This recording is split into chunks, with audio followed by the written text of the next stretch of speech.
नमस्कार दोस्तों, स्वागत है आपका एसएससी स्मार्ट क्लासेस पे। तो आज से मैं आपकी जो लेक्चर है वो लेना शुरू करूँगा आपकी कंप्लीट मैं केमिस्ट्री, बायोलॉजी और फिजिक्स, क्योंकि ये बुक पूरी तरीके से कंप्लीट हो चुकी है। अगर आप यूट्यूब पे देखेंगे तो आपको इस तरीके का कंटेंट कहीं पे भी नहीं मिलेगा। किसी भी यूट्यूबर ने अगर बुक बनाई है तो बिल्कुल आप उसके साथ कंपैरिजन कर लीजिएगा, आपको इस तरीके का कंटेंट मिलेगा ही नहीं। ये बहुत ही अच्छे तरीके से कंपाइल की गई है। तो लेक्चर शुरू करते हैं। आज हमारा पहला लेक्चर रहेगा आज का। मैं यहाँ से स्टार्ट करा रहा हूँ क्योंकि बहुत इंपॉर्टेंट लेक्चर है ये, common element and there classification. पहला लेक्चर मेरा आज का ये होगा। तो देखिए, पीरियोडिक क्लासिफिकेशन ऑफ एलिमेंट्स, प्रकृति में स्थित प्रत्येक पदार्थ किसी न किसी, ये बाइलिंगुअल है, आप दोनों लैंग्वेज में इसको समझ सकते हैं। मतलब ऐसा ज़रूरी नहीं है कि थोरली ये बुक जो है वो इंग्लिश वालों के लिए है, इंग्लिश मीडियम वालों के लिए, थोरली हिंदी मीडियम वालों के लिए, दोनों के लिए ये। प्रकृति में स्थित प्रत्येक पदार्थ किसी न किसी तत्व, एलिमेंट, तत्वों के मिश्रण, मिक्सचर तथा कंपाउंड से मिलकर बना हुआ है। ये तत्व पदार्थ की संरचना, गुण धर्म एवं जो उसकी फिजिकल प्रॉपर्टीज़ होती हैं उसको डिटरमाइन करती हैं। ठीक है, देखिए सबसे पहले होता है आपका एटम। ठीक है, एलिमेंट है, एलिमेंट आगे क्या बनाएगा, मतलब काफ़ी सारे एलिमेंट आपस में मिल करके क्या बनाते हैं, मॉलिक्यूल बनाते हैं, और काफ़ी सारे मॉलिक्यूल मिलकर क्या बनाते हैं, आपका कंपाउंड बनाते हैं। 30वीं तक वैज्ञानिकों को मात्र 30 तत्वों की उपस्थिति का ज्ञान था, लेकिन आज वर्तमान में 118 तत्वों की खोज जो है वो हो चुकी है, और ये क्वेश्चन डायरेक्ट पूछा जाता है। आगे क्लासिफिकेशन में हम देख लेते हैं मेटल एंड नॉन मेटल्स के बारे में। सर्वप्रथम ये क्वेश्चन भी इंपॉर्टेंट है, बर्जिलियस द्वारा धातुओं को मेटल्स और नॉन मेटल्स दो ग्रुप्स में इनको क्लासिफाई किया गया है। लस्ट्रस, डक्टाइल और कंडक्टर ऑफ इलेक्ट्रिसिटी तथा सामान्य ताप पर ठोस अवस्था में रहने वाले तत्वों को धातु की श्रेणी में रखा गया। मतलब जो मेटल्स होते हैं, अगर उनके पास इस तरीके की प्रॉपर्टीज़ होती हैं, कंडक्टर ऑफ इलेक्ट्रिसिटी, वो इलेक्ट्रिसिटी कंडक्ट क्यों करते हैं, बिकॉज उनके पास क्या होते हैं, फ्री इलेक्ट्रॉन्स होते हैं, जिसकी वजह से वो विद्युत के सुचालक होते हैं। Ductile and lustrous. इसके अलावा अधातु क्या होता है, नॉन मेटल्स क्या होते हैं, तो नॉन मेटल्स बेसिकली उनमें चमक नहीं होती, नॉन डक्टाइल होते हैं और bad conductor of heat and electricity होते हैं, तथा सामान्य ताप पर ठोस अवस्था में न रहने वाले तत्वों को अधातु। आगे इनके बारे में डिटेल में हम पढ़ेंगे सारी प्रॉपर्टीज़, लेकिन अभी के लिए मैं सिर्फ आपको मॉडर्न पीरियोडिक टेबल के बारे में बता रहा हूँ। लिमिटेशंस क्या है, धातु अधातु वर्गीकरण में मोर एक्टिव धातुओं तथा धातुओं के विषय में कोई लॉजिकल रीजन स्पष्ट नहीं किया गया। कुछ तत्व ऐसे भी थे जिसमें आपके दोनों के गुण विद्यमान थे, मतलब मेटल्स के भी और नॉन मेटल्स के भी, तो उनको क्या बोला गया, मेटलॉइड बोला गया, परंतु उपयुक्त वर्गीकरण में उनको कोई अलग स्थान नहीं दिया गया। तो हम स्टार्टिंग से जो इनकी क्लासिफिकेशन हुई थी, किस किस साइंटिस्ट ने उनको क्लासिफाई किया था और क्या उनकी आगे लिमिटेशन रही थी कि क्यों वो जो है वो ऑब्सोलीट हो गया था, आउटडेटेड हो गया था। ठीक है, उसके बाद एक नया मॉडल आया, ठीक है, क्लासिफिकेशन का, ऐसा क्यों हुआ, उनके बारे में हम डिस्कस करेंगे। सबसे पहले है डोबिनेर ट्रायड्स। तो इसमें क्या होता है, परमाणु सिद्धांत के विकास के पश्चात वर्ष 1817 में जर्मन रसायन वैज्ञानिक वुल्फगैंग डोबिनेर ने परमाणु द्रव्यमान, मतलब एटॉमिक मास के आधार पर तत्वों के वर्गीकरण का प्रयास किया। डोबिनेर ने तीन तत्वों के समूह जो है वो निर्धारित किए जो समान गुण प्रदर्शित करते थे। डोबिनेर ने 3 तत्वों को इसके बढ़ते हुए एटॉमिक मास के आधार पर सजाया और बताया कि बीच वाले तत्व का परमाणु भार शेष 2 तत्वों का परमाणु भार के औसत के बराबर होता है। इसलिए इन्होंने 3 तत्वों को इन समूह का ट्रायड कहा। जैसे कि यहाँ पे देखिए एटॉमिक मास, ये ट्रायड है, atomic mass lithium, sodium and potassium. Lithium का 7 एटॉमिक मास, सोडियम का 23 एंड पोटाशियम का 39। इनका एटॉमिक मास जो होता है सोडियम का, वो क्या होता है, जो साइड वाले 2 हैं लिथियम प्लस पोटाशियम, इनके एटॉमिक मास को 2 से डिवाइड करो तो इसके एवरेज के बराबर आता है। इस तरीके से क्लोरीन, ब्रोमीन एंड आयोडीन। तो ब्रोमीन का कितना आता है, 81.25। और तीसरा है आपका ये कैल्शियम, स्ट्रोंशियम एंड बेरियम। तो जो एटॉमिक मास ऑफ स्ट्रोंशियम होता है वो 40 प्लस 137 डिवाइड बाई 2 88.7। अब आगे इसकी लिमिटेशन क्या है, इन्होंने केवल कुछ तत्वों को ही सजाया था। बाद में जो भी ट्रायड खोजे गए वे डोबिनियर के नियम के अनुसार फिट नहीं बैठे, इसलिए डोबिनियर के ट्रिक समूह के निष्कर्ष को केवल कोइंसिडेंस समझा गया। इसमें इस समय केवल 53 तत्व जो है वो खोजे जा चुके थे। तो ये भी इंपॉर्टेंट है, डोबिनियर ने प्लैटिनम कैटलिस्ट को पहली बार खोजा था। आगे देखिए न्यूलैंड लॉ ऑफ ऑक्टेट, ये भी बहुत इंपॉर्टेंट है। तो इसने क्या किया था, 1865 ईस्वी में ब्रिटिश रसायन वैज्ञानिक जॉन अलेक्जेंडर न्यूलैंड ने तत्वों के वर्गीकरण की एक नवीन संकल्पना प्रस्तुत की। न्यूलैंड के समय ज्ञात तत्वों की संख्या 56 थी, ये भी बहुत इंपॉर्टेंट है।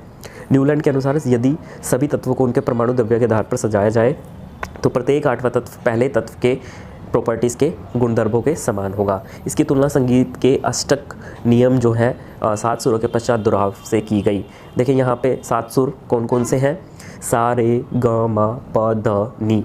तो यहाँ पे फिर से वो रिपीट हो रहा है। इस तरीके से 1 2 3 4 5 6 7 फिर पहला 8वें के समान होगा, उनके जो गुणधर्म होंगे 7वें का 14वें के समान।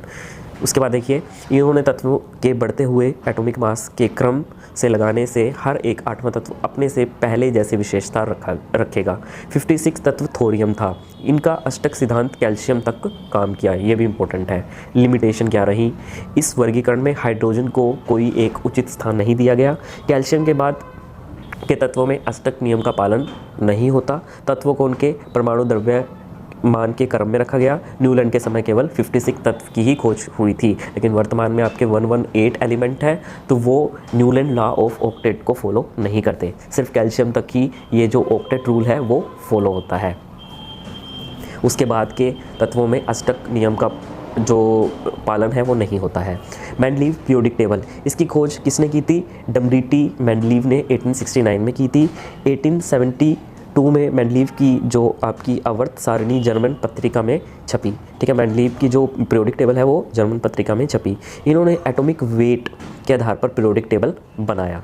ठीक है, एटॉमिक वेट के आधार पर क्या किया इन्होंने, जो पीरियोडिक टेबल है बनाया। इसके समय ज्ञात तत्वों की संख्या 63, ये बहुत इंपॉर्टेंट है। तीनों के समय क्या क्या जो नॉन एलिमेंट थे उनकी संख्या क्या थी। इन्होंने परमाणु द्रव्यमान तत्व के भौतिक और रासायनिक गुण का संबंध स्थापित किया। इनके अनुसार तत्वों के गुणधर्म उनके परमाणु द्रव्यमान के आवर्ती फलन होते हैं। मतलब प्रॉपर्टीज और elements are periodic function of their atomic masses. Mendeleev ने तत्वों को उनके परमाणु द्रव्यमान के क्रम में व्यवस्थित करते हुए सिमिलर प्रॉपर्टीज़ वाले तत्वों को समान वर्ग में रखा, सेम कॉलम में रखा। इस प्रकार ग्रुप्स और पीरियड में विभाजित एक व्यवस्थित सारणी तैयार हुई, जिसे मेंडलीव की पीरियोडिक टेबल कहा जाता है। ये वर्टिकल कॉलम हो गया जो आपका दिख रहा है, वर्ग या समूह जिसको बोलते हैं, और एक जो आपकी हॉरिजॉन्टल रो है इसको हम बोलते हैं पीरियड्स या फिर आवर्त। उसके बाद देखिए मेंडलीव की आवर्त सारिणी। इनके साथ ही मेंडलीव ने अपनी पीरियोडिक टेबल में कुछ ब्लैंक स्पेसेस भी छोड़े और उन स्थानों पर भरे जाने वाले तत्वों के गुणों की भी भविष्यवाणी की। ठीक है, कि मतलब जो जो ब्लैंक स्पेसेस हैं उनकी भविष्यवाणी कर दी कि उनकी जो प्रॉपर्टीज़ हैं वो किस टाइप की होंगी। बाद में ऐसे तत्व उन्होंने खोजे जिसके गुण मेंडलीव द्वारा बताए गए गुणों के लगभग समान थे। तो ये क्वेश्चन भी इम्पोर्टेंट है कि कौन कौन से ऐसे तत्व हैं जो बाद में रिक्त स्थान में आपके भरे गए, जो उन्होंने छोड़े थे। ए का बोरोन, तो यहाँ पे स्कैंडियम, ए का सिलिकॉन, जर्मेनियम Ge एंड ए का एल्यूमिनियम गैल्टियम गैलियम है ये। तो मेंडलीव पीरियोडिक टेबल के गुण, सारे उपलब्ध तत्वों को सजाया, कुछ खाली स्थान छोड़ा, और जब भी उसकी खोज हो उसे खाली स्थान पर लिखा जाए। जब इनर्ट गैस की खोज हुई तो उसने बिना पीरियोडिक टेबल को बाधित किए उसे बाई ओर रख दिया। इस आवर्त सारणी में Sc गैलियम और जर्मेनियम को बाद में शामिल किया गया। Sc scandium, germanium and gallium को बाद में शामिल किया गया। इसके अवगुण क्या थे वो मैं आपको बता देता हूँ। हाइड्रोजन को कोई एक स्पेसिफिक प्लेस नहीं मिला।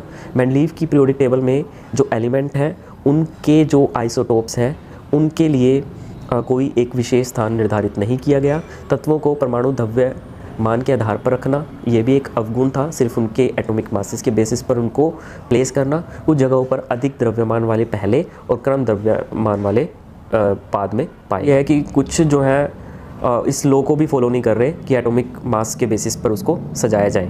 कुछ जगहों पर क्या होता है, अधिक द्रव्यमान वाले पहले आ गए और कम द्रव्यमान वाले बाद में आ गए। आगे देखिए, तत्व का पहल वर्गीकरण किसने किया था? डॉबनियर ने किया था। ये कुछ प्रीवियस ईयर MCQs हैं, ये भी मैं साथ में आपको बता रहा हूँ। तत्वों का पहल वर्गीकरण किसने किया था? डॉबनियर ने किया था। तत्वों के वर्गीकरण से संबंधित जो आपके त्रिक का नियम था उसका प्रतिपादन किसने किया था? ये डॉबनियर ने किया था। तत्वों के वर्गीकरण से संबंधित अष्टक नियम का प्रतिपादन किसने किया? ये किया था न्यूलैंड ने। आवर्त सारणी पर कथन, तत्वों के गुणधर्म उनके परमाणु भारों के आवर्ती फलन होते हैं, ये किसके द्वारा दिया गया था? ये दिया गया था दिमित्री मेंडलीव के द्वारा। यदि तत्वों को बढ़ते परमाणु भारों के क्रम में लिखा जाए तो हर 8वां तत्व अपने पहले तत्व के समान गुणों वाला होगा। यह नियम है न्यूलैंड्स का अष्टक नियम। मेंडलीव के अनुसार तत्वों के गुण आवर्ती फलक होते हैं, ये आपका परमाणु भार के। मेंडलीव के अनुसार तत्वों के गुण आवर्ती फलन होते हैं परमाणु भार के। आवर्ती सारणी में, पीरियोडिक टेबल में जो क्षैतिज स्तंभ होते हैं उसको क्या बोलते हैं? आवर्त बोलते हैं, इसको हम बोलते हैं पीरियड। तत्वों की आवर्त सारणी का जनक कौन है? दमत्री मेंडलीव। लिथियम का परमाणु द्रव्यमान 7 है, पोटाशियम का परमाणु द्रव्यमान 39 है। लिथियम और पोटाशियम के औसत द्रव्यमान से सोडियम का द्रव्यमान प्राप्त हुआ जो कि 23 है। तो कौन सा नियम इस तरीके की व्यवस्था प्रदान करता है? डोबनियर का त्रिक नियम। न्यूलैंड ने उस समय ज्ञात तत्वों की अपनी अष्टक तालिका में व्यवस्थित किया। कितनी? 56 तत्वों को। किस तत्व का अष्टक सिद्धांत लागू हो पाया था? कैल्शियम का। तो ये वही क्वेश्चन है जो सारे एग्जाम में आपके देखे जा सकते हैं। मेंडलीव की आवर्त सारणी में निम्नलिखित समूहों में से किस तत्व समूह को बाद में तालिका में जगह मिली? Sc, gallium and germanium. तो आई होप आपको ये वीडियो अच्छी लगी होगी। कल हम मॉडर्न पीरियोडिक टेबल के बारे में पढ़ेंगे जिसमें एटॉमिक नंबर्स को भी इंक्लूड किया गया। ठीक है, तो ये काफ़ी इंपॉर्टेंट है। तो वीडियो अच्छी लगी हो तो प्लीज़ लाइक शेयर सब्सक्राइब ज़रूर करना। धन्यवाद।